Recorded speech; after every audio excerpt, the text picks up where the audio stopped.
Welcome to your Scorpio horoscopes for the week of the 5th through the 11th of May. And I'm going to start off with an apology, of course, because you might have noticed that there was no horoscopes last week because the week before was just brutal with a capital B. Okay, I'm just saying. It was crazy. And last week, not a lot of time, unfortunately, to be able to record the horoscopes. Because I was unable to plan ahead the week before, I was unable to really squeeze it into last week. So I do apologize for that. Luckily, we're past all that Mercury retrograde craziness. We're out of the shadow period. That was last week. We're not doing that anymore. Thank goodness for that. We're moving into a little bit more, I say a little bit less chaos. We're just going to put it that way, especially this week for you guys, because there's no planets in Scorpio.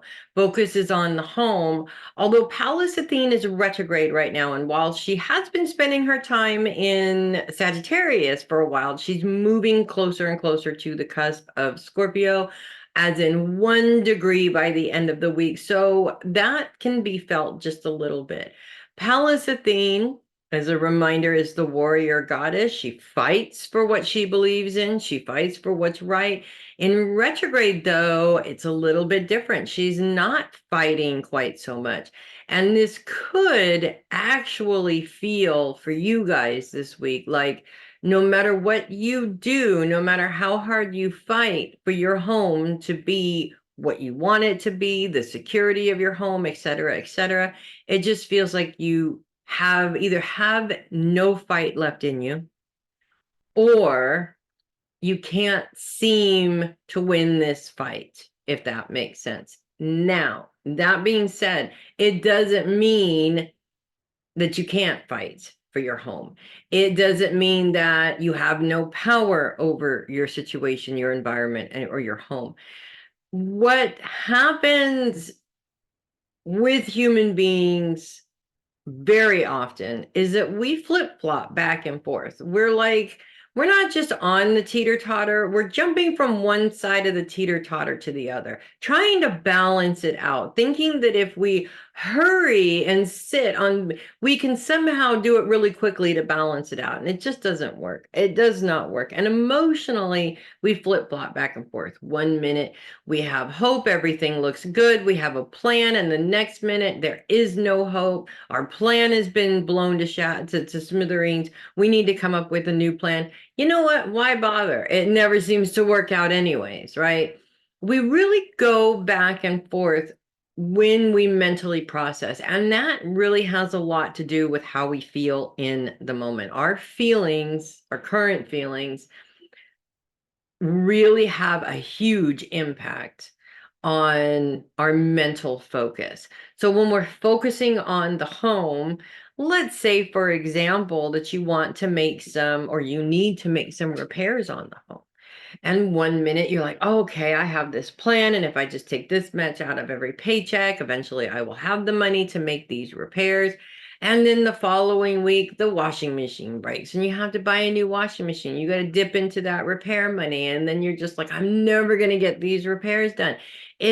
We flip flop back and forth constantly. And in some cases, within minutes, you can flip flop back and forth 5 times in an hour. I mean, and that's exhausting, by the way. If you've never really paid attention to how much energy that takes, pay attention to it because it is very important. It literally sucks you dry of your mental focus and your energy by constantly flip flopping back and forth like that. So there's two things here. One, manage those feelings as much as you possibly can. Obviously, when we get scared, we make snap judgments, and snap judgments are never a good thing. They never work out the way that we want them to work out. Number two, it's really important also to have a backup plan to your plans. Always, I have a backup plan to the backup plan of the plan, and maybe even a backup plan to the backup plan of the backup plan of the plan, just to be on the safe side.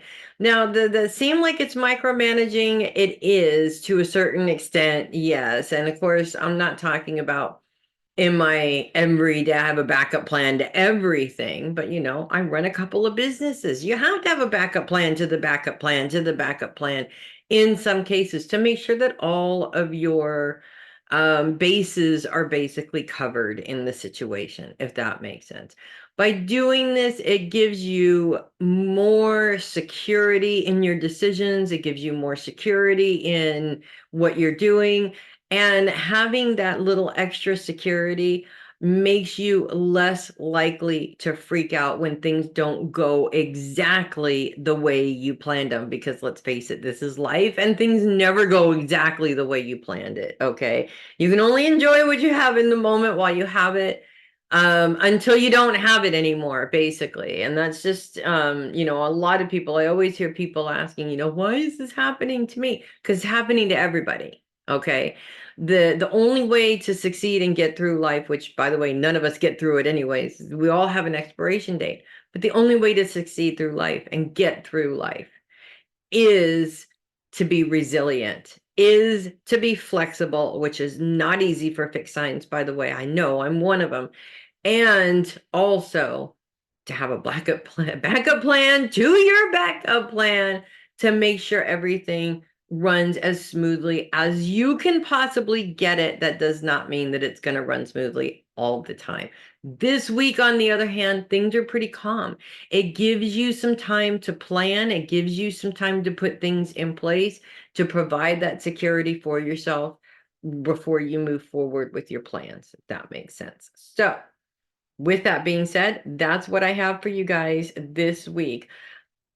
Pardon me. I'm Melissa Bruce, Heavy Metal Psychic. I will see you guys next week. Make it a great week. Make your plans epic, of course, and don't forget that backup plan.